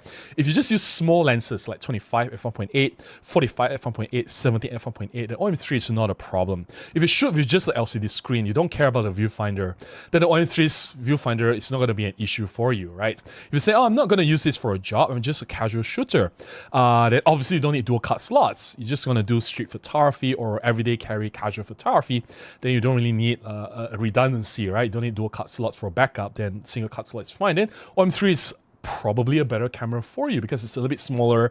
I think the G9 Mark II is a bit monstrous. It's a bit too bulky. That's my biggest complaint of that camera, but it has its place, right? So it's like I can't tell you which camera is for you. It's all up to you, right? You have to answer all these questions yourself. So there you go. John says, yes, can plan offline. Yes, let's do this, John. Andrew says, suddenly everyone turns out at Pavilion tomorrow. I know, right? It's like, then John decides, okay, let's do it Sunway instead. Then you know, huh? Then you know. Yeah, Astro says, which pavilion, which restaurant will get my 400mm out? My goodness. Yeah, so many pavilions this day, right? Wow, got Bukit Jalil lah, got Bukit Bintang, right? Yeah. Lassie says, Robin, will there be a day when you say it's really, really cold? I am just jealous. UK weather is not so great most of the time. There were days that were cold. Like, so my room temperature now is 21 degrees, right? I don't have air conditioning. Let me see if I can get, yes, 29 degrees. Believe it or not, when it drops just to 27, it's actually quite cold with the fan blasting. Of course, I have a ceiling fan. When it's 26, I need a blanket. That's like the difference between 26 and 29, right? 29 is like really, really hot. I hope it drops down to 28, then it's bearable, it's tolerable, but 29 is hot. 27 is actually cold. 26 is like, I need a blanket already. So yeah, it's crazy. The Great Vanzini says, I like that much of the shadow area still have some life. There is still something to be seen. Yes, and I seldom... Sorry, I need to cough.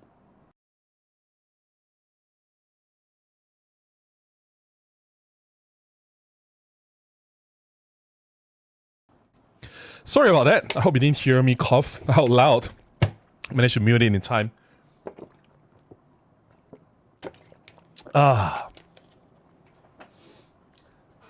Where were we? I seldom dip my blacks into like complete black.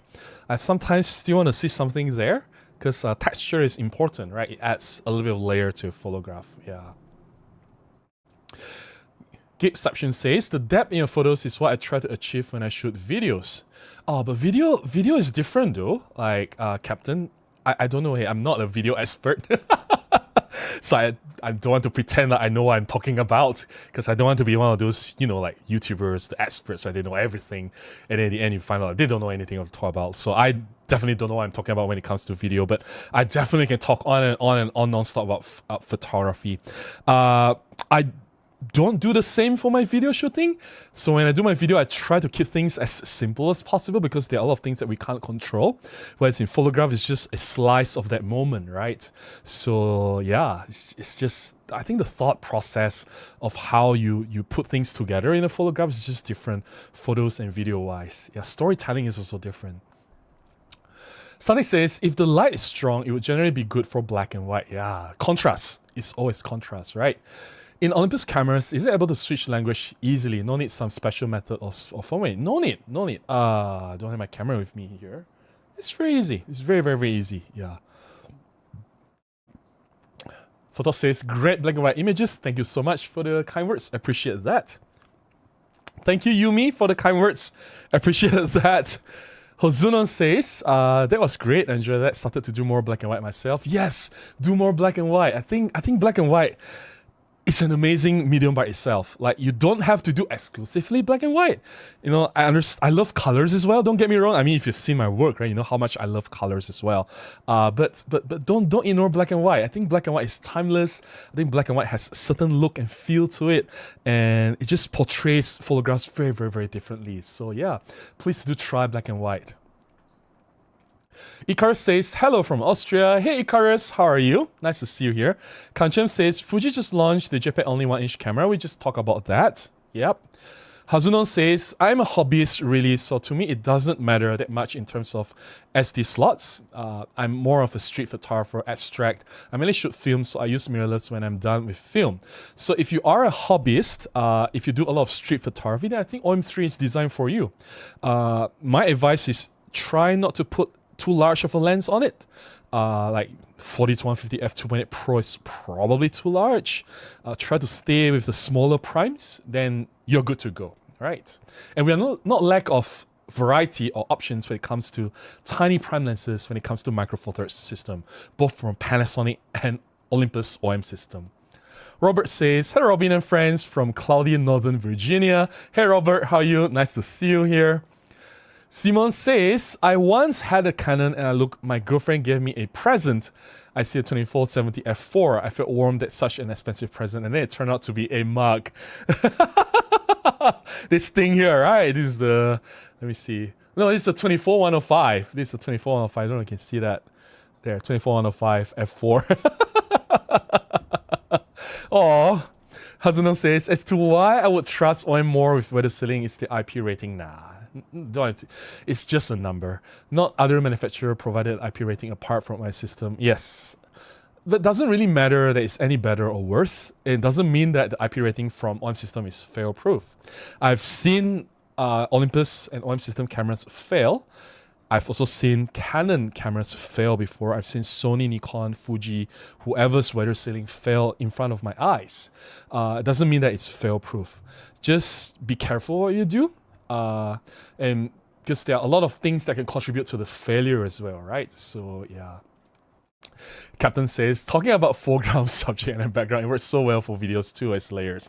It's always good to have a little layers, right? It makes the eyes wander around a little bit, explore. Hey, what's there? What's here? Right? It's like how I plan this as well. I have a rojak here, you know, things like that. I have like different colors from this side it's a little bit blue, and the background is a little bit like magenta as well, right? So yeah. Photo says, infrared conversion of cameras seems interesting for black and white. Easy high contrast in the sky. Yeah. But then again, it's like, just the sky? How about people? How about cats? Will they not look funny if it's just infrared? Right. Thank you, Kanchan, for joining as a member. Appreciate the support, and welcome to the Photo Buddies. I hope you enjoy the perks. Really appreciate every time someone supports the channel. I'm humbled, and I'll try my best. I'll do my best to share as much as I can with you guys, right, for my future videos. So yeah, thanks for joining the membership. Polish says, hi from the UK. Hey Polish, how are you? Personally, Olympus sound system have overpriced themselves out of a lot of people's reach. Yeah. But then again, I think it's not just about pricing. I think if the pricing is one thing, right? But if the perceived value is there, people will still spend the money. You get what I mean? And I don't think $2,000 is too far of a reach. I think a lot of people can still afford it, especially in Japan. It's a high income nation. It's just that the value that is proposed does not match the price that they are selling at. So there's like a mismatch somewhere. Yeah. Andrew says, I just realized Robin has his coffee 24105 at constant F4. Why? You want F2.8 instead?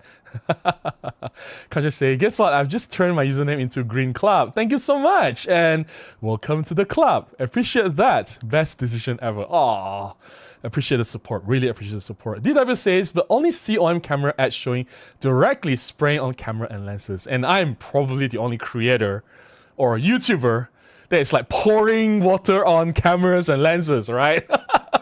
I've been doing that since 5 years ago on my EM1 Mark II, EM1, EM5, EM5 Mark III. What else did I pour water on? 300 f4, 60 f2.8, 1250, 1240 f2.8. I have done this over and over. I've done it on the EM1 Mark III as well. I've done it over and over and over. I've lost count on how many times I've sprayed water on the EM1 Mark III, EM5 Mark III, 12 to 40. My goodness. And yes, they all still survived. Even until today, nothing happened to them whatsoever, right? So there you go. I have miraculously caught up with the comments. Wow. Okay. I guess OM-3 is not that hot of a topic after all. That could explain the poor sales. Let me drink more water while I wait for more comments to pour in. Yeah.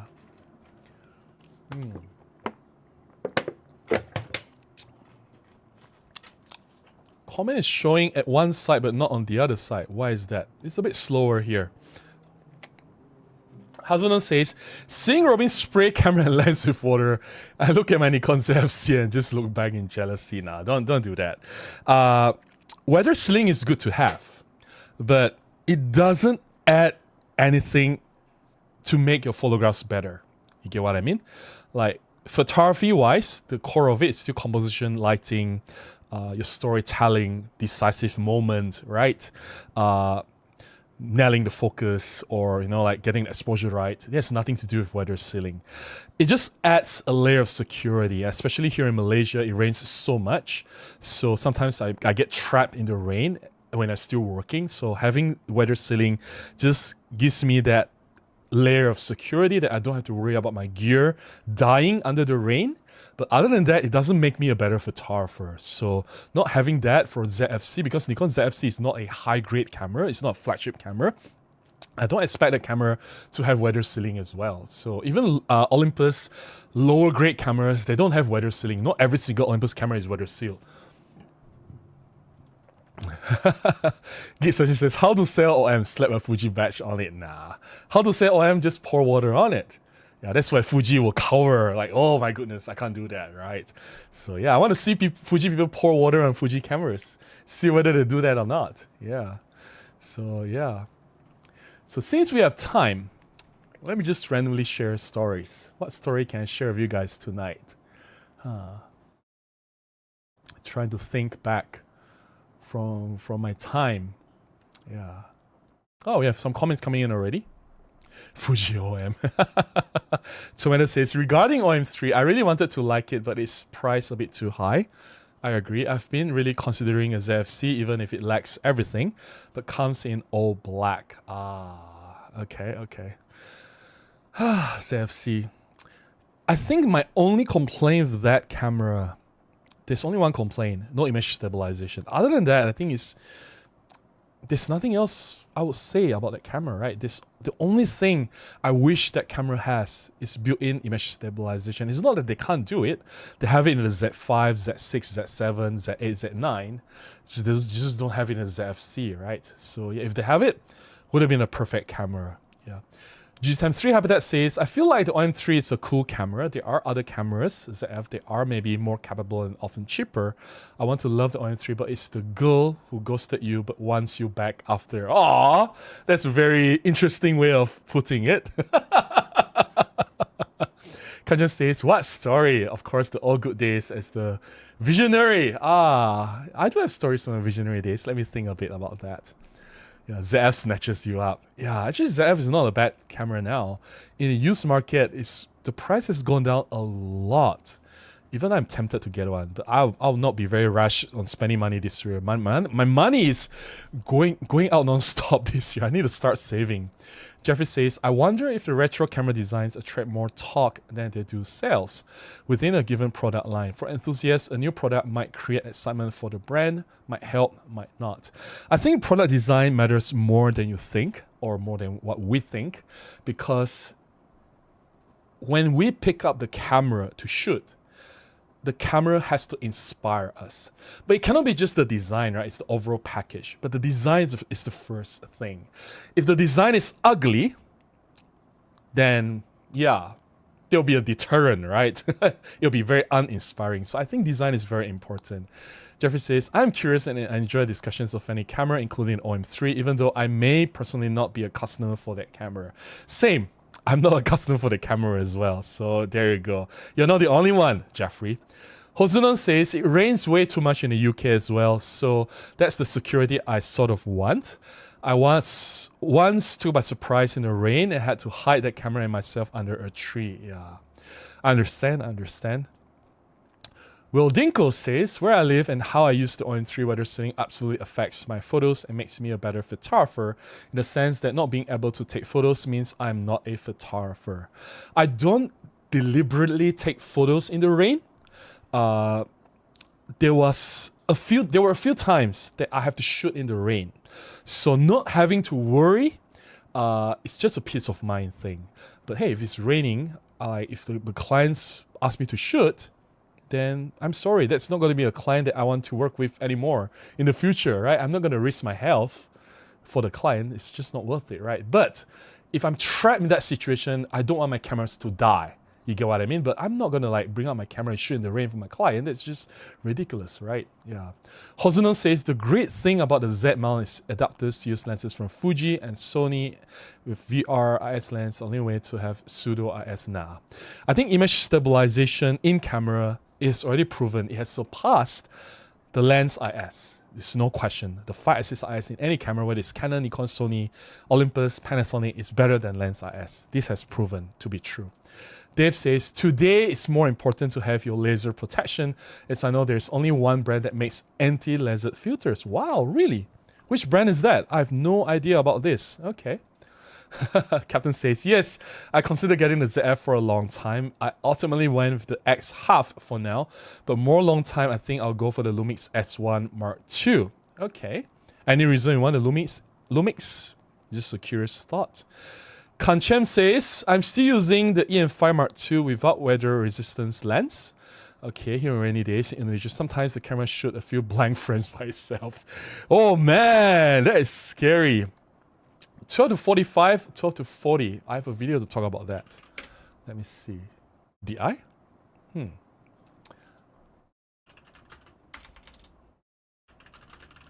12 to 40 mm.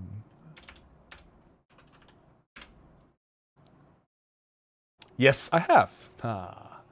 5 years ago. Man, time flies. 12 to 45 versus 12 to 40 mm Pro. So if you have not checked this video out, please look at it. I personally would recommend the 12 to 40 because of the f2.8 aperture. The one-stop brighter aperture really helps if you shoot a lot in low light, and it's just a matter of like using between ISO 3200 versus 1600. As we know, Micro Four Thirds is not that great when it comes to high ISO, so having that brighter aperture makes a huge difference if you do a lot of low light shooting. That's just me. But if you don't shoot at low light at all, if all your photograph is under bright glorious sunlight, that makes no difference, right? 12 to 45 works just as well. So there you go. Yeah. Tomato says that's true. All Nikon APS-C offerings don't have image stabilization. ZFC also doesn't have weather sealing, which I also have preferred over image stabilization. I don't mind if it doesn't have weather sealing because ZFC's price is quite. I mean, at that price point, I don't expect any camera to have any weather sealing. So there you go. Even the OM-5 is priced way higher than the ZFC, right? So yeah. G-Time3 that says, I came late. No worries. You don't have to apologize. The Fuji Half. We cover it. Yes, we have. But I'm not going to talk too much about it because I have not seen the camera in person. I am going to see it in person this coming weekend. So we will talk more about the why am I talking about pen? The Fuji X Half next week in the live stream. So yeah, we'll talk about it in the next week's live stream. Yeah, anti-laser. I did see someone. Right. Who has it? Yeah. Someone's phone camera damaged by laser one time. Apparently it was from a car's automatic systems. Yeah. Yeah. The Great Vanzini says, I love my ZFC, but if the OM-3 price comes down, I might get one. Yeah. Everyone is waiting for the price to come down, right? Which is bad because if the price comes down, even if OM system managed to sell the camera, they're just losing profit, right? Yeah. Captain says, S1 Mark II just seems so packed with video features that will really help for videos I'm shooting now. Are there features in the S1 Mark II that they have that your Fuji system doesn't have? Which is quite interesting though. You already have Open Gate, which you use a lot. That's something that S1 Mark II has as well. What does it have that you don't have? Interesting. Gregory says, I will take a hefty laser to damage your equipment. I would be more concerned about my eyes, which are in the vicinity of the camera. Not really though, Gregory. Just a bit of a laser pointed directly into the lens can destroy the camera. Like it will destroy the sensor immediately. It will damage the sensor immediately. This is a known fact, right? So yeah, like if there are lasers pointing anywhere, like in the club or anywhere, like just do not have your camera exposed to the laser. It will destroy the sensor immediately. Yeah. Dave says, I mean, Kazi anti-laser filters. Okay, that's interesting. I'll have to look that up. Let me do some research now. How expensive are those things? Kazi Optics, $109 US. That's not too bad.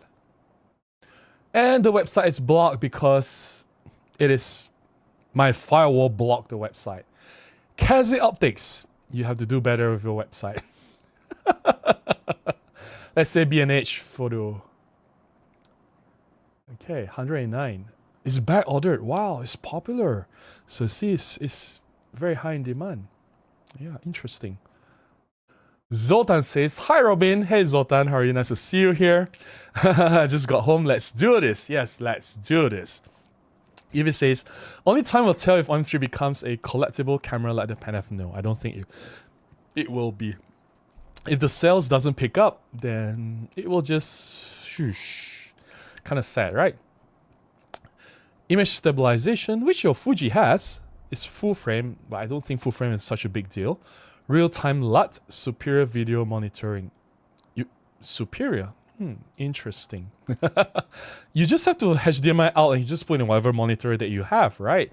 Something that you can do with your Fuji, or you're talking about the waveform or something that you are seeing on the histogram that your Fuji doesn't have. Yeah, maybe they'll have it in the future. I don't know.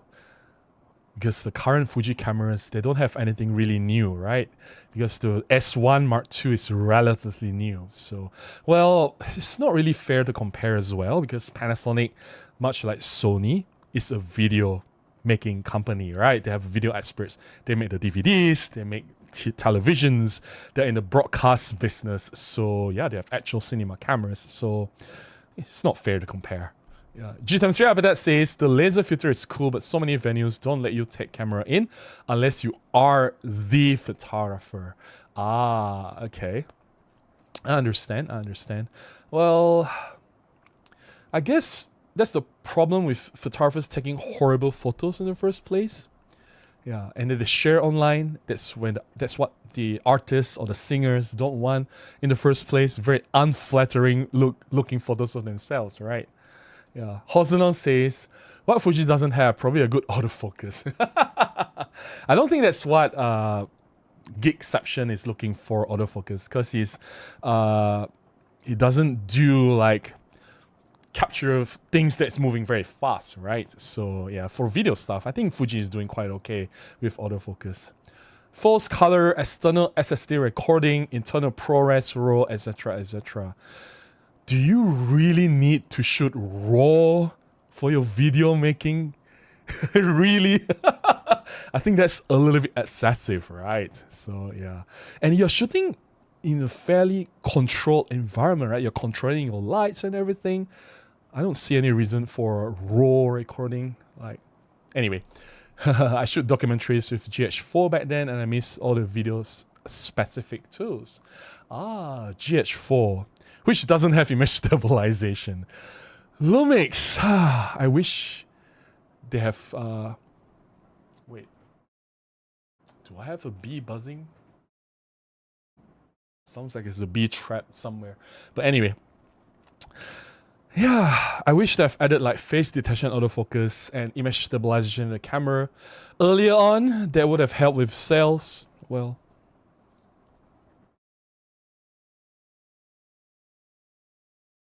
trying to figure out where the buzzing sound comes from. Anyway, Tomato says, oh my god, the giant bug flew into your studio. I know, right? Do you guys see the bug? I'm just, hopefully nothing behind the curtain. Behind this curtain? The sound doesn't sound like it's in the curtain now. It sounds like it's coming from that direction now. But anyway. 900 clips in the past Samsung campaign in January. Wow, that's crazy. So yeah, I ran into a lot of issues with the Fuji camera, you mean? So you're looking for an upgrade. All right. Well, hopefully the Panasonic solves your problem.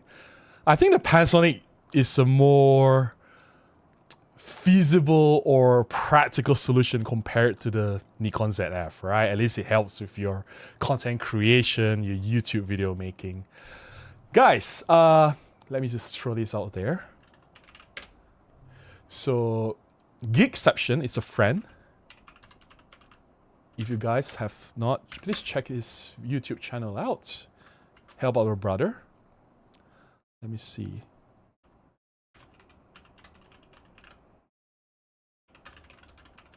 So please go to his channel and hit the subscribe. There you go. He's doing a lot of tech-related videos, reviewing laptops, smartphones, doing a lot of smartphone photography, comparing different cameras, Pixel cameras against Samsung cameras. I do think he creates some very high-quality content. So guys, if you can do me a favor, please go to Geekception's channel, hit that subscribe button now. That will really help. Yeah, so there you go. No worries, Captain. Yeah. David says, "Hi Robin, everyone. I'm very late to catch this today." No worries, David. Just glad that you are here. We are just wrapping things up. I'm reading the last few comments already. Matthias says, "Hello everyone. Excuse me if this question has already been asked. What's your opinion? Can OM systems survive on Micro Four Thirds alone, or they need to branch out to full frame?" We talked about this before. Robin Wong. Should OM full frame? That's an entire different live stream. Like, we have 10,000 views on that live stream. That was a hot topic. Yeah, there you go. Should OM system go full frame? You can check out the live stream. There you go. Matthias? Yeah. The short answer is no, because they don't have enough resources to do so. It will be suicidal. If they cannot make it in Micro Four Thirds, going to full frame is going to be a lot worse. Look at what Panasonic is doing. They are basically struggling. Like with Panasonic is what, 3-point-something% share, full frame and Micro Four Thirds combined. Assuming that's half and half, that's only what, 1-point-something% in the market share for the L Alliance. Isn't that quite sad? If OM system is going to go in, They're going to fight with L Alliance, going to fight with Sony, going to fight with Canon, they're going to fight with Nikon. Where does that leave them? Right? I think it's best that just pour in the resources and try to make it work with Micro Four Thirds, because they used to dominate the market with Micro Four Thirds. People remember what Micro Four Thirds used to be. If they can just get the recipe right, I think they'll probably not be able to dominate the market anymore because it's too far behind, but at least maybe go to like 8 to 10% in the market space. That'll be good. There'll be a healthy place to stay at, right? So there we go. The Great Vazini says, raw video, the files must be huge. Yeah, I'm not gonna go there. I'm not gonna play that game. I'm gonna shoot my video in compressed format. I'm not earning money from doing videos, so I don't really care. I'm shooting RAW for my photographs. Of course, my clients charge me money. No, my clients pay me money. I charge money to my clients, right? So, of course, I'm shoot everything in RAW, but nobody's paying me to shoot videos. So I'm not going to shoot RAW for myself. They're just asking for a lot of problems. Hozunon says, oh, that reminds me of Sigma FP. It was so interesting to connect SSD to it and just go ham on going to the shutter, going brrr. Okay, that's interesting. David says, I'm surprised to hear that OM-3 isn't selling well because the used Micro Four Thirds lenses market just can't keep Olympus OM system in stock right now. I thought everyone was buying them because OM-3 was selling well. Nah, not really. It's not even in the top 50 in the market. So Hozunon says, what does your gut tell you about the future of OM system release? OM-5 Mark II, I wonder what's next in the sleeves. If they are smart, they will do OM-10. Or the pen, the affordable pen, EPL 11 or something. If they're smart. If they are not smart, they're going to do something like OM1X or OM1 Mark III with minor upgrade, like the firmware upgrade. Then it will be their funeral. I can't help them. Whatever they decide. Andrew says, wow, the live stream over 3 hours? No. It's, oh, you mean the one that I've just shared? Yeah.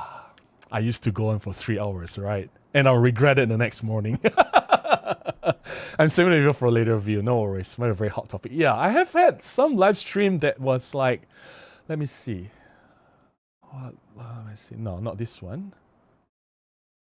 I've had a few live stream that had like 10,000 views, which was insane. So OM Mark II, are you impressed? Has 15,000 views. Micro Four Thirds should make advanced compact cameras 11,000 views. Micro Four Thirds 2025 predictions, which is a very new video, about 4 months ago, 11,000 views. Why OM-5 Mark II will be an important camera, 11,000 views. What is your must-have lens, 10,000 views. Should OM system go full frame, 10,000 views. What is the next OM system camera, 10,000 views. Why I love Olympus pen cameras, 10,000 views. What is your favorite Micro Four Thirds camera? 10,000 views. OM1 Mark II firmware 2. OM1 firmware 2, sorry, is coming. 10,000 views. Yeah, so these are the higher popular topics. Thorsten says, maybe OM system should be a little bit more risky like Fuji with the new half-frame camera. What makes you think the half-frame camera will succeed?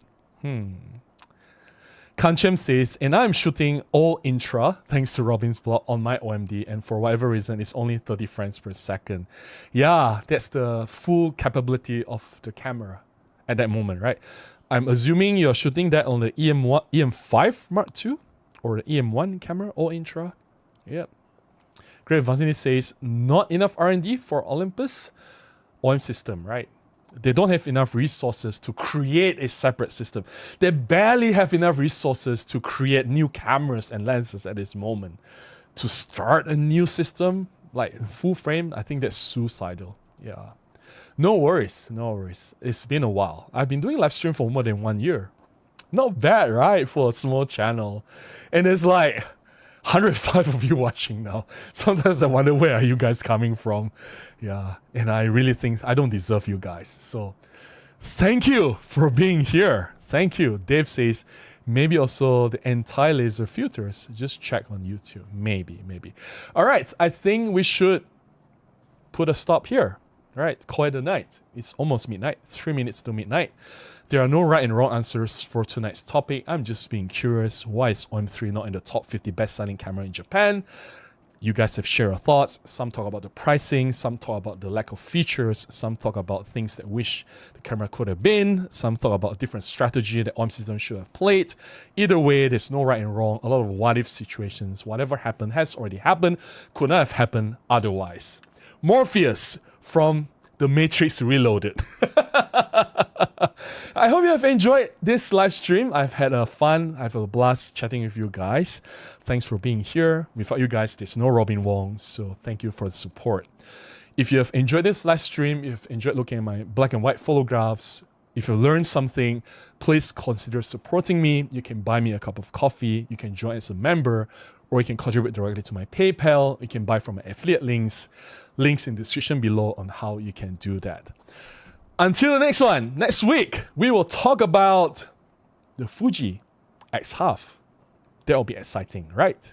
Something outside of the Micro Four Thirds realm. But let me play with the camera first this weekend. Let me try the camera before I form my opinion. I think it's only fair to do so. I don't want to bash the camera. I'm trying my best to block of all looking at all the negative comments at the moment. It's just so overwhelming. But let me try the camera first. If it's really bad, I will say it's bad. But who knows? Maybe I'll like it. Until then, I'll just try not to form a conclusion. All right. Until next one, please go out and take more photographs. And let me find that bug. Bye-bye.